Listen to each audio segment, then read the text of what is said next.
So even in the investing side of things, like where would someone go to even take the first step? Are there apps available? You talked about stocks and shares ISA. Where does someone go to get one of those?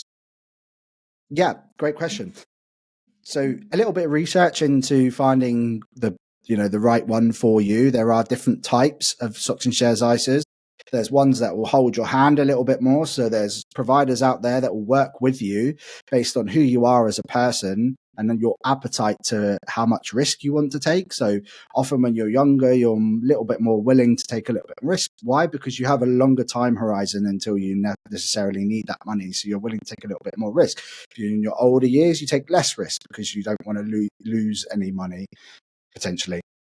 So that is really important to obviously establish is a risk profile. So you can work with providers that will help you do that, and then they will build a portfolio for you. So you don't even need to do all the hard work based on the answers that you give them. And that's an amazing way of getting started and taking the pressure off really learning. And then as you learn more over the years, you might decide I'm going to move into another type of stocks and shares ISA, which is called a DIY, a do it yourself.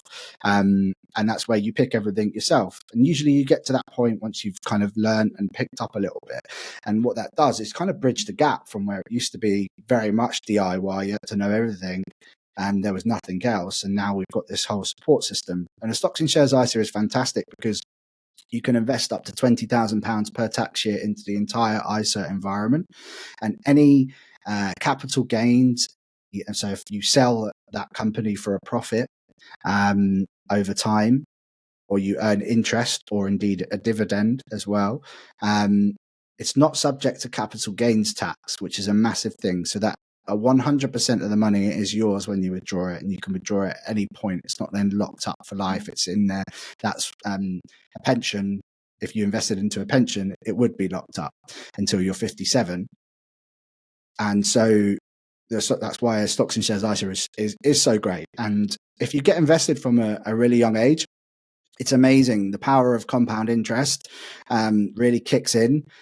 Compound interest simply means where you invest £100 this year, and let's say I gave you 10% back, Joe, and then next year you'd have £110. And if I gave you that same 10% again, you're actually earning interest on top of the interest.